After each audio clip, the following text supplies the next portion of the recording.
चालकों को भी नियुक्ति पत्र दिए। साथ ही 12वीं टॉपर के छात्रों को भी लैपटॉप, स्कूटी और 3 लाख रुपए देकर सम्मानित किया। स्कूटी की चाबी भी प्रदान की जा रही ये है। तस्वीर आपको दिखा रहे हैं जहां पर आज कई बड़ी सौगातें दी गई है। सहायक आचार्य को भी नियुक्ति पत्र आज बांटा मुख्यमंत्री हेमंत सोरेन ने। और देखिए उनको प्रतीकात्मक जो चिन्ह है वो भी इस दौरान दिया। और नौकरी वाली सौगात जो है वो झारखंड सरकार लगातार दे रही है। अंकिता पहला राज्य जहां हायर एजुकेशन के लिए हम लोग इस राज्य के गरीब गुरुआ, आदिवासी, दलित, पिछड़ा, अल्पसंख्यक बच्चों को फॉरेन स्कॉलरशिप देते हैं। लगभग करोड़ों रुपए खर्च करते हैं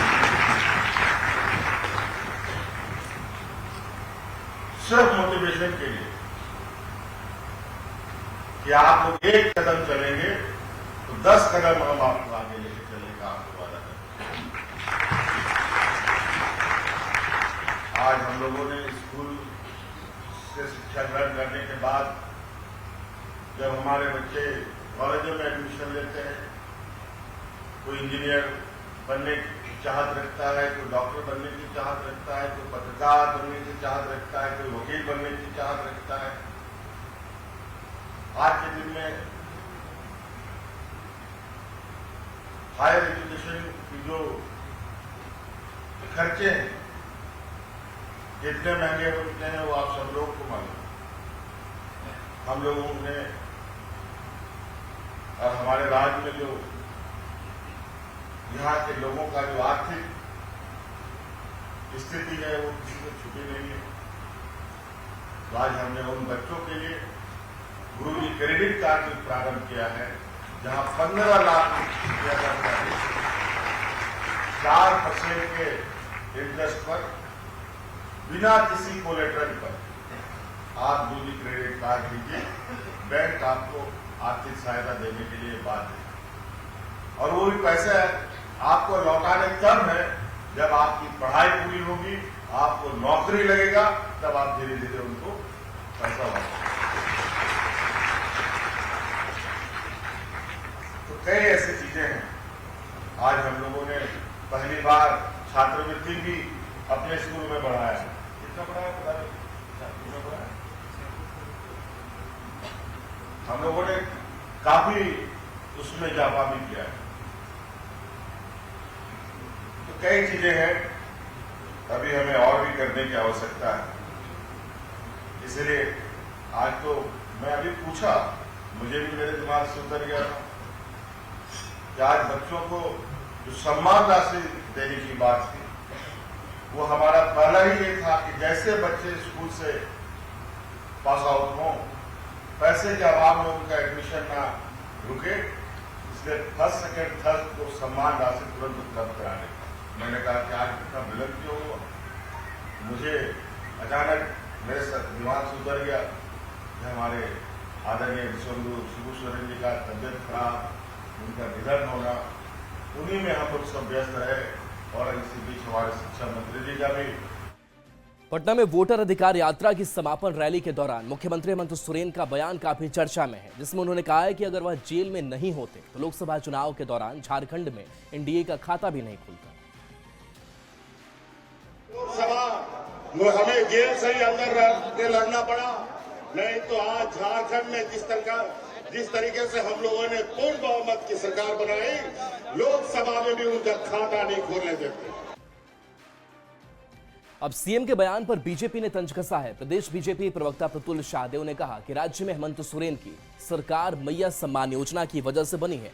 मैया सम्मान योजना नहीं होती तो हेमंत सोरेन को एक भी सीट नहीं मिलती। जेएमएम ने पलटवार करते हुए कहा कि हेमंत सोरेन अगर जेल में नहीं होते तो लोकसभा की कुल 14 सीटें इंडिया गठबंधन के खाते में आती। मुख्यमंत्री हेमंत जी ने बहुत सटीक बातें कही और 100% सही बातें कही, और यही डर था कि भाजपा ने उन्हें बेबुनियाद आरोप में जेल में डाल दिया। अगर वो बाहर होते 14 का 14 सीट झारखंड में, और उतना ही नहीं, उड़ीसा का भी 1-2 सीट हमारी झोली में होता, हम चुनाव जीतते।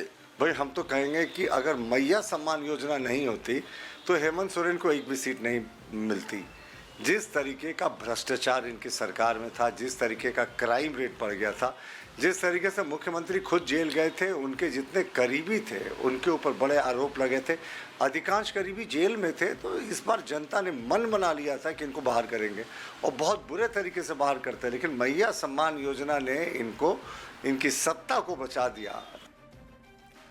और रांची से बड़ी खबर, जहां दिशा की बैठक में विधायक और एसएसपी आपस में उलझ गए। विधायक सीपी सिंह के बयान पर एसएसपी भड़क उठे। सब जगह लिए जाते हैं गलत पैसे, सीपी सिंह ने यह बयान दिया। एसएसपी ने विधायक के आरोप को गलत बताया है। संजय सेठ के हस्तक्षेप के बाद एसएसपी शांत हो पाए। मंत्री शिल्पी नेहा तिर्की बैठक में नाराज हो गई। सरकार पर आखिर यह आरोप क्यों लगाया जा रहा है, जिसका शिल्पी नेहा तिर्की ने जिक्र किया और सीपी सिंह ने यह आरोप लगाया कि सब जगह गलत पैसे लिए जाते हैं, जिसके बाद से एसएसपी ने भी अपनी नाराजगी जताई। हालांकि बीच में संजय सेठ मौजूद थे और संजय सेठ के हस्तक्षेप के बाद एसएसपी को शांत कराया जा सका।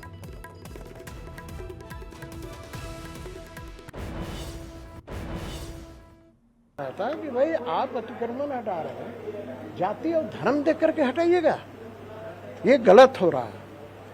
आपको लगता है कि साहब अतिक्रमण हटाना है, आप एक लाइन से हटाइए ना, किसी भी जाति हो, किसी भी धर्म का हो, लेकिन आप एक तरफा कार्रवाई कीजिएगा। 10 बार बोलने के बाद भी वही। तो मेरा ये कहना है कि ये एक तरफा कार्रवाई कर रहे हैं, मैं बर्दाश्त नहीं करता हूँ, न करूँगा। और मैंने चैलेंज किया कि यदि पुरुषार्थी हो तो मैं चल के बताता हूँ, हटा के दिखाओ। देखिए, ये बिल्कुल ही निराधार आरोप है और इस तरह के महत्वपूर्ण बैठक में जहां पे हम लोग जन समस्याओं को लेकर आते हैं और एक समाधान चाहते हैं, सरकार पे आरोप प्रति आरोप दिखाता है कि इन लोगों का मनसा क्या है। इस तरह से चीजों में अननेसेसरी सरकार को टारगेट पे लेना ये बिल्कुल ही गलत है। और यहाँ पे हम लोग जन समस्याओं को समाधान के लिए आए हैं, उन चीजों से नजर भटकाते हुए आप इन सभी चीजों को एजेंडा में ला रहे हैं। ये दिखाता है कि इन लोगों का जन समस्या से कोई लगाव ही नहीं है, कोई उसको रिजॉल्व करने के लिए कोई इनके पास इंटेंशन ही नहीं है।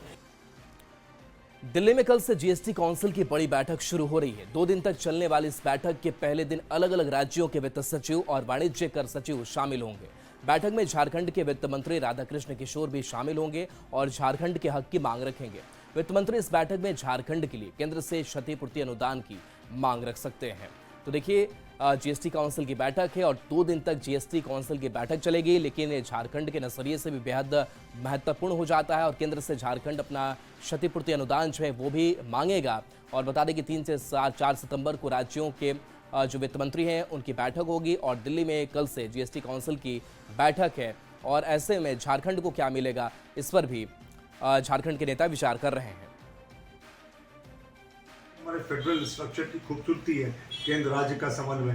प्रधानमंत्री जी ने घोषणा की है कि बड़ी कटौती होगी साहब पर्व त्यौहार के पहले जीएसटी में, तो उसको लेकर बहुत बड़े स्तर पर मंथन चल रहा है, राज्यों से पूछा जा रहा है। तो मुझे लगता है कि जो जीएसटी का रिफॉर्म्स है ये एक लैंडमार्क रिफॉर्म्स होगा और उसके बाद जो भी जीएसटी में विसंगतियां हैं या जो भी रहती हैं आरोप लगता है वो दूर हो जाएगी। स्वाभाविक तौर पे हम भी अपनी बात जीएसटी काउंसिल की बैठक में रखेंगे कि हमारा जीएसटी का पैसा जो है आज तक अभी तक रिलीज नहीं हुआ है, तो जीएसटी का पैसा हमारा रिलीज हो और जो गलत जीएसटी लागू किया गया है उसमें सुधार। खबर देवघर से, जहां के एक्सक्लूसिव गार्डन में बीजेपी युवा मोर्चा के प्रदेश कार्य समिति की बैठक आयोजित की गई। 2 दिवसीय बैठक का केंद्रीय महिला और बाल विकास मंत्री अन्नपूर्णा देवी ने शुभारंभ किया।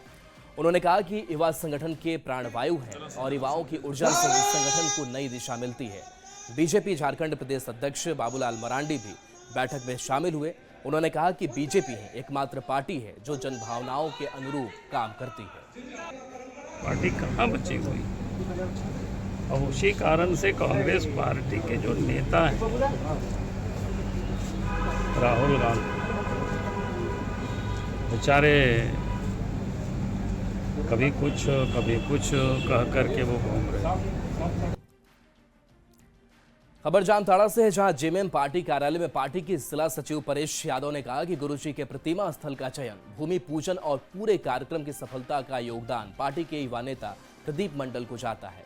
इस स्थान को पर्यटन केंद्र के रूप में विकसित किया जाएगा। बता दें कि जामताड़ा संथाल परगना का पहला जिला है जहां झारखंड आंदोलन के प्रणेता दिशोम गुरु शिबू सोरेन की याद में आदम कद प्रतिमा स्थापित किए जाने की शुरुआत हुई है। गुरुजी के कर्मस्थली बाकूडीह पंचायत के चीरूडीह गांगूडीह गांव में प्रतिमा स्थापित की जाएगी, जिसका भूमि पूजन कल विधानसभा अध्यक्ष रविंद्रनाथ महतो ने डीसी, एसपी झामुमो और कांग्रेस के कार्यकर्ताओं की मौजूदगी में किया था। जामताड़ा के दुमका रोड स्थित ये प्रतिमा जो है वह स्थापित की जाएगी। सबों ने शपथ लिया कि आज गुरुजी नहीं है, लेकिन उसका जो विचारधारा है, उनके विचारधारा, त्याग, बलिदान, संघर्ष को हम लोग आगे बढ़ाएंगे। हमारे मुख्यमंत्री हेमंत सोरेन जी हैं। आज हमारे गुरुजी के जो सपना था, आज वो पूरे तेजी के साथ पूरा कर रहे हैं। झारखंड को जल्द ही केंद्र सरकार से सेहत वाली बड़ी सौगात मिलने वाली है। केंद्र की ओर से झारखंड में 6 नए मेडिकल कॉलेजों की स्थापना का रास्ता साफ हो गया है। इसके लिए मंत्री सुदिव्य कुमार सोनू ने केंद्रीय स्वास्थ्य मंत्री जेपी नड्डा का आभार जताया है। सुदिव्य सोनू ने कहा कि सीएम हेमंत सोरेन के नेतृत्व में लगातार झारखंड में स्वास्थ्य व्यवस्था को बेहतर किया जा रहा है और इसी दिशा में केंद्रीय स्वास्थ्य मंत्री के सहयोग से राज्य में 6 मेडिकल कॉलेज और अस्पताल की स्थापना का मार्ग प्रशस्त हुआ है, जिससे आने वाले दिनों में झारखंड में सर्वजन स्वास्थ्य कवरेज के लक्ष्य को हासिल करने की दिशा में बड़ी मदद मिलेगी। और चलिए न्यूज़ 18 बिहार झारखंड पर खबरें आपके लिए लगातार जारी हैं।